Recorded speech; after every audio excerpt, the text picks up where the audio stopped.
Salut à toi, moi c'est Arnaud Noutieux, entrepreneur. Bienvenue sur ma chaîne Idées Business. Ici on parle des idées de business dans le monde, en Europe, en Afrique et surtout comment les implémenter en Afrique. Parce que c'est là où on peut faire encore vraiment beaucoup d'argent et être des leaders dans nos business. N'hésite pas à aller dans mon contenu, dans ma chaîne YouTube, parce que là, il y a encore des vidéos qui sont des pépites qui vont pouvoir t'édifier pour être un leader et avoir des idées dans le business. Alors, aujourd'hui, on va parler d'un business qui, jusqu'à aujourd'hui en Afrique, est un business dominé par les Européens. Et il y a un Européen ou bien des ingénieurs, des jeunes comme nous, qui ont décidé de rendre ce business possible pour tout le monde. Ces gars ont révolutionné un business dont je te parlerai dans la vidéo qui est en train de suivre. Reste scotché, n'hésite pas à t'abonner parce que là, les gars vont déchirer, tu vas apprendre beaucoup dans ce business et là, tu pourras te lancer ou bien te faire des idées comment se lancer dans un business. Allez, suis la vidéo et reste jusqu'à la fin. Et n'hésite pas à t'abonner. Bonjour la communauté, c'est Arnaud Nouch, investisseur entrepreneur pour la chaîne Idées Business. Ici, je vais vous présenter encore de nouveau une possibilité business, un business que tout le monde connaît, qui est d'ailleurs présent déjà dans nos pays, notamment en Afrique, mais qui ont tendance à être toujours fait d'une manière très en grande échelle, ou bien du moins de manière volumineuse. Alors, de quel business s'agit-il? Ici, il s'agit du business de la bière. On sait tous bien que tout le monde aime boire dans le continent. Et on pense toujours que les brasseries sont des énormes complexes. Mais par contre, ici, j'ai pu rencontrer 3 grands entrepreneurs qui vont nous présenter une micro-brasserie. Donc, la possibilité d'avoir une brasserie vraiment artisanale, à bas coût et avec une bonne production de vin, de bière. Alors, je vais présenter le monsieur. Bonjour, voilà, je m'appelle Stéphane van der Heyden, je suis le responsable technique pour l'entreprise Street Brewers et nous avons développé en fait une solution de nanobrasserie qui permet de brasser 120 litres de bière par semaine d'une manière totalement automatisée. Voilà. Donc, je veux savoir, Street Brewers existe depuis combien de temps? Street Brewers a été officiellement créé cette année-ci, début de l'année, mais on est en fait en développement depuis 2017 à peu près. Donc ça fait plusieurs années qu'on prépare le lancement de notre produit et elle existe formellement depuis le début de l'année.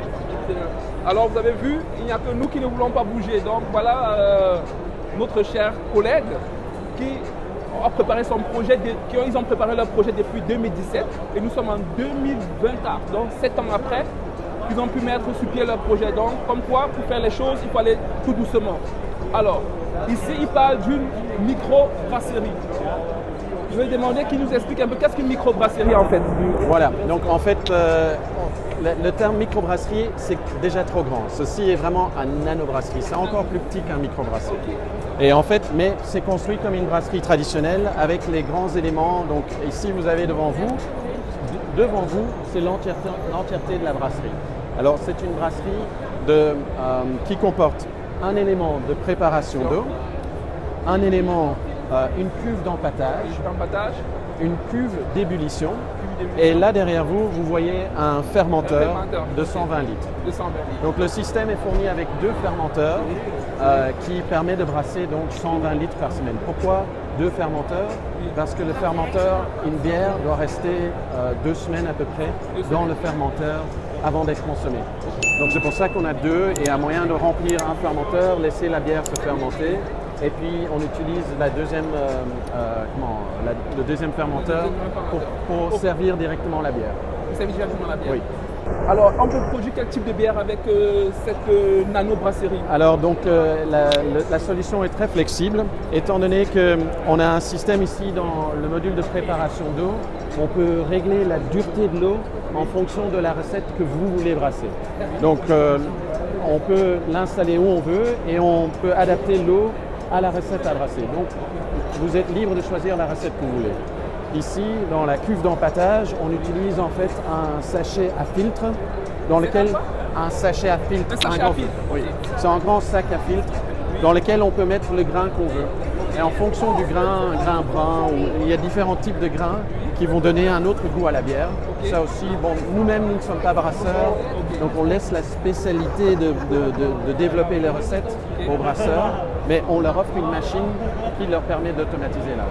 Donc vous avez ici le grain, et puis en fait dans notre cuve à ébullition, on a un canon à houblon. En fait, on appelle ça un canon à houblon. C'est un système de distribution d'houblon qui permet aussi de mettre un ou plusieurs houblons dans la bière. Et ça change le goût. Certains houblons sont là pour faciliter la fermentation, d'autres sont là pour donner du goût, d'autres encore pour changer l'odeur de la bière. Oui.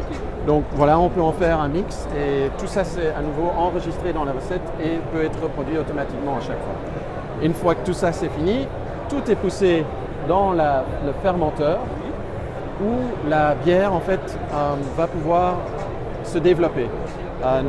À la sortie du bloc chaud, vous avez seulement un liquide qui est rempli de sucre et de bactéries, de bonnes bactéries, celles qui viennent du houblon. Et ces bactéries, elles vont fermenter la bière et la transformer en alcool dans le fermenteur. Le fermenteur, c'est un fermenteur à double paroi qui nous permet de contrôler la température de fermentation. Parce que pendant que la bière fermente, ça produit de la chaleur. Oui, si ça devient trop chaud, ça tue les bactéries qui vont faire ralentir la fermentation. Voilà, donc c'est pour ça qu'on refroidit en fait le fermenteur pendant que ça fermente. Ah, ok. Voilà. Et donc on contrôle la température de la fermentation et on a un densimètre dans le fermenteur qui mesure en fait la densité qui peut être traduite en taux d'alcool dans le liquide. Et donc on sait voir, tant qu'il y a de plus en plus d'alcool qui se rajoute, ça veut dire que ça fermente encore. Puis à un moment donné, ça va s'arrêter de changer, la fermentation est finie. À ce moment-là, ce qu'on fait, c'est qu'on baisse la température du fermenteur à 4 degrés à peu près. Et c'est le cold crash qu'ils appellent. Et à ce moment-là, en fait, ça va éclaircir la bière et faire en sorte que tous les détritus aillent vers le fond de la cuve. Et puis, où est-ce qu'on vidange la bière? Par ce gros canal là? Ah, donc en fait, par le dessous, en fait, vous pouvez vider la bière. Par le dessous de l'autre? Oui, mais vous pouvez servir normalement par le haut. Par le haut. Et c'est un système, en fait, à l'intérieur, il y a un tube qui vous permet de puiser juste au-dessus de là où les dépôts sont faits. Donc comme ça, vous pouvez servir directement du fermenteur. Voilà. Ok. Donc ici, notre cher collègue de Street Brewers nous vient de nous faire une masterclass dans la production de bière. Voilà. Vraiment, c'est vraiment très intéressant. Donc, il est possible maintenant pour qui rêve produire les bières, parce que il faut bien dire, l'idée aussi c'est de faire des bières personnalisées. Comme il y a des mariages, il y a des hôtels qui veulent mettre leur bière à leur nom, avec une microbrasserie pour vous passer des commandes. Vous utilisez vos produits et vous personnalisez avec votre packaging et vous livrez dans les hôtels pour qu'ils puissent aussi avoir le branding en fait. Oui. Donc, avec une microbrasserie comme ça, est-ce que la manutention est difficile? Parce que bon, c'est bien d'avoir une microbrasserie, une nanobrasserie. La manutention se limite vraiment, elle est très simple. Vous avez ici le sachet dans lequel vous mettez le grain. Eh bien, vous mettez le grain au début de votre journée. Vous appuyez en fait sur un bouton dans notre app et en fait 12 heures plus tard, vous avez 120 litres de bière dans le fermenteur. Il y a zéro manutention à part déposer le grain, voilà, et changer le sac de grain. Chaque fois vous dites les grains. Pour notre communauté, qu'est-ce que les grains par exemple? Mais les grains en fait, les grains d'orge, en fait, c'est de l'orge principalement qu'on utilise. Mais il y a moyen de faire de bière d'orge, mais d'autres grains aussi. On peut faire du maïs? Il y a des bières à maïs. Il y a certainement des recettes plus locales aussi à faire. Ça, c'est en fonction de ce que vous avez disponible autour de vous. La même chose pour le houblon. Il y a plusieurs types de houblons. Vous pouvez acheter des houblons de certains pays, mais alors ça coûte cher. C'est un peu dommage de payer plus cher pour quelque chose que vous pourriez produire localement. Nous, on est pour la production locale. Autant essayer de trouver des recettes intéressantes qui soient typiques à votre région. Donc ici, voilà, on a cette nano-brasserie qui est vraiment, qui a tous les avantages d'une grande brasserie. Donc ça veut dire qu'on a juste à mettre le sac. On n'a même pas les coûts de manutention que les grands industriels ont. On a juste à mettre le sac et on a juste à mettre les produits, l'eau qu'il faut, et puis ça se fait de manière automatique. C'est ça. Tout est automatique. Tout est automatisé. Donc, Et il n'y a surtout, le nettoyage est automatique. et surtout le nettoyage, parce qu'on sait aussi bien que dans les industries, le coût de nettoyage ou bien d'entretien des machines, ça coûte. Et ici, il n'y a rien à faire. À part seulement enlever le houblon, Voilà. enlever le sac pour les grains en fait. Voilà. Et je vais te demander combien peut coûter une machine pareille. Alors, notre machine est disponible avec le bloc chaud et 2 fermenteurs de 120 litres à 58 000 euros. 58 000 euros. Voilà. Alors, avec 58 000 euros, vous avez une mini-industrie de production de bière. Voilà. Et Je pense que vous ne trouvez ça nulle part ailleurs. Hein. ça vous permet en fait de produire une bière qui coûte 3 euros le litre de bière. C'est 3 euros le litre de bière à ce prix-là. Mais là, en fait, nous, on a fait nos calculs de coûts en fonction du coût de l'électricité en Belgique, le coût de l'eau en Belgique.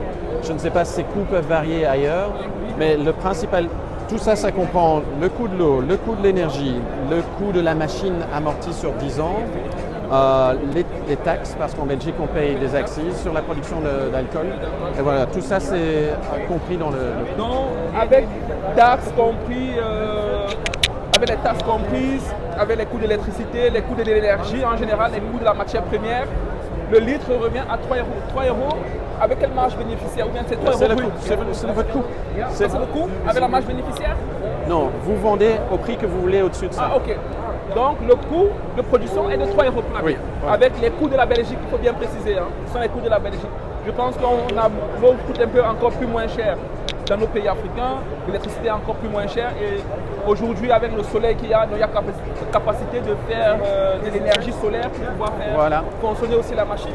Oui, tout à fait. Et en énergie, est-ce que ça demande beaucoup d'énergie? Alors, c'est une prise de 240 volts, 20 ampères. Donc, c'est une prise... Même pas. Même pas. Même pas. Une prise tout à fait normale. Oui. Donc, une prise normale, une prise de maison, de chambre de maison par exemple. Donc, on n'a pas besoin d'avoir une installation d'un compteur fort ou bien d'un compteur industriel. Donc, vraiment, c'est une brasserie qui peut être même mise dans un hangar. Donc, on peut avoir sa maison, dans une cour, on installe sa brasserie, on commence à produire ses bières, on commence à vendre dans les petits bars du coin, on contacte des hôtels qui auront besoin des bières personnalisées pour personnaliser leurs emballages et vous vendez les bières. Il y a possibilité de faire des bières brunes, donc des bières qui sont un peu comme la Guinness, et les bières blondes qui sont un peu comme chez nous Castel ou bien 33 ou bien Heineken. Oui. C'est ça. Hein? Donc ce sont quand même des bières non filtrées, donc elles sont blondes, mais pas claires comme une pils qu'on a l'habitude de boire. Donc, attention. Mais ça, c'est signe de fraîcheur. Ça veut dire que c'est du produit frais. Parce qu'en fait, je vous explique un petit secret. Oui. Les bières blondes qui sont très claires, elles sont rendues claires parce qu'on les met en bouteille et qu'on les laisse longtemps dans la bouteille. Okay. Pour éviter que ça ne change le goût dans la bouteille, ils veulent enlever tout ce qu'il y a comme matière organique. Comme matière organique. Alors qu'ici, en fait, c'est fait pour être servi frais et régulièrement. Donc, en fait, il y a tous les besoins de l'embouteillage. En fait, c'est beaucoup moins important pour la bière qui est produite avec cette machine-ci. Mais une bière qui est produite ici, elle peut rester combien de temps? Elle peut rester combien de temps sans peut-être changer, altérer le goût? Donc normalement, si vous la laissez dans le fermenteur qui est refroidi à du 4 degrés, vous pouvez la conserver plusieurs mois.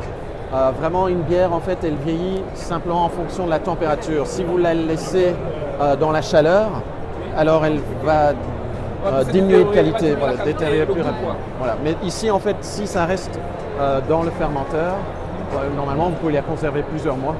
Évidemment, l'idée, c'est de travailler à flux continu et d'essayer de produire ce dont vous avez besoin pour que ce soit toujours frais. En fait. Ok. Ce qui est permis avec cette machine-ci, étant donné que vous choisissez vous-même combien vous produisez. Ok. Et quand on achète cette machine, quelle est la garantie, le temps de garantie? C'est de combien de temps? Donc nous, on garantit nos machines 5 ans. 5 ans. Et lorsque vous achetez la machine, vous payez 200 € par mois pour un service de support et d'après-vente et de contrôle à distance. Étant donné que tout est connecté à l'Internet, on peut tout gérer à distance. Ah, ok. Donc il y a cette possibilité de faire une manutention de votre machine, du moins le contrôle de votre machine à distance. Et donc, ce qui se passe, ça veut dire que quand vous achetez la machine, vous envoyez, vous importez votre machine, qu'elle arrive, s'il y a des problèmes, ils savent gérer à distance les problèmes d'automatisme. Oui. Parce qu'elle est automatique, parce qu'il n'y a vraiment rien à faire, il y a juste à mettre le chaud, mettre les produits, vous appuyez sur Start, tout se fait, vous contrôlez juste qu'il n'y a rien des petits codes d'erreur. Et puis la seule chose manuelle à faire, c'est de... Non, même pas, parce qu'après il y a des cordons là en bas qui nous font aller dans le fermentateur, c'est ça? Oui, hein? tout à fait. Donc, je vais faire un petit tour de la machine, Oui. un tout petit tour de la machine. Donc ici en fait c'est le module de préparation d'eau.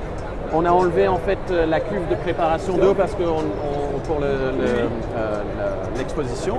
Mais ici on a une cuve de préparation d'eau avec un adoucisseur d'eau pour régler la dureté de l'eau. Ok. Et alors à l'arrière vous verrez en fait il y a 15 valves pneumatiques qui sont contrôlées à distance, donc dans le module central. Oui. Je peux aller voir de plus près. Hein, ça. Donc, Ok. voilà, Voilà, tout ce qui se là passe on derrière voit la toutes microbrasserie. les valves en orange.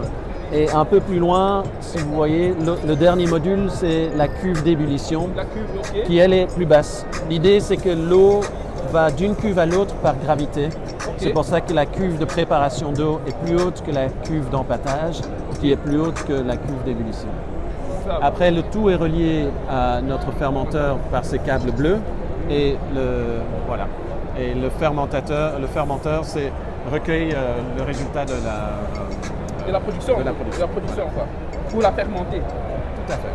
Donc voici une brève vidéo au niveau de la télévision. Hein. Donc c'est Street Brewers, la société qui fait des nanobrasseries. Alors ici, en fait, vous voyez effectivement une reproduction de l'intérieur de la machine, l'arrière de la machine. Donc les trois modules préparation d'eau, cuve d'empâtage et puis ébullition. Ça c'est un refroidisseur, qui refroidit la bière avant qu'elle n'aille dans le fermenteur. La cuve d'ébullition, pardon. Et à côté, vous voyez qu'il y a deux fermenteurs. Donc ça fait, vous avez dit 120 litres 120 litres par semaine. 120 litres par semaine. Ok. Et c'est à force à un brassin par semaine, un brassin de 120 litres par semaine. Mais est-ce qu'il y a possibilité que vous fassiez ça à une échelle un peu plus grande? Oui, à ce moment-là, il suffit de rajouter des fermenteurs. Ok. Parce que la machine, tout le bloc chaud, si vous il y a 5 jours dans une semaine, si vous brassez 5 jours par semaine, vous pouvez brasser jusque 600 litres par semaine avec une installation. Dans le minimum de brassage, ici c'est de 120. 120. Et on peut aller jusqu'au maximum de combien? 600. De 600 litres. Donc il y a que cette nano-brasserie a la capacité de brasser à un maximum de 600 litres par semaine. Oui, voilà. Je vais te demander, est-ce que tu peux dire un mot pour la communauté en ce qui concerne le business? Est-ce que c'est une machine qui est en pleine demande? Est-ce que généralement c'est une machine que de plus en plus de personnes demandent? Alors bon, je dirais en pleine demande peut-être pas, parce que c'est un concept très innovateur. Oui. Et ça, je dois encourager tous les gens qui se lancent dans le business, ne vous découragez pas si votre idée ne se lance pas tout de suite, parce que ce sont les idées révolutionnaires qui sont souvent les plus difficiles à communiquer aux gens. Le nombre de fois qu'on montre notre machine et qu'on explique que c'est une brasserie entière, complète, les gens ils disent « Ah, vous faites brasser où ?» Je dis « Non, ici c'est la brasserie. » Et donc ils ont du mal à comprendre que ce soit possible. Donc voilà, n'hésitez pas. Maintenant on a ici au Horeca Expo à Gand, les retours sont très positifs et je crois que c'est très encourageant pour notre avenir. Voilà. Okay. Donc effectivement, comme vous avez vu, ces trois jeunes, je tiens à le préciser, ce sont des entrepreneurs comme nous, donc trois jeunes entrepreneurs qui ont décidé de rendre tout ce qui est gigantesque comme brasserie en un petit comptoir de boutique, on va dire. Donc les gars, on doit croire au business, on doit croire à l'entrepreneuriat, il faut toujours innover, toujours penser critique. Et là maintenant, j'ai soif, il faut que je prenne un peu de bière. Je vous dis merci. Si vous avez besoin de ce genre de vidéo, n'hésitez pas à liker et de vous abonner et d'écrire en commentaire qu'est-ce qui vous a plu, qu'est-ce que vous voulez savoir davantage. Comme ça, on pourra encore vous donner d'autres informations. Allez, merci. Merci à vous.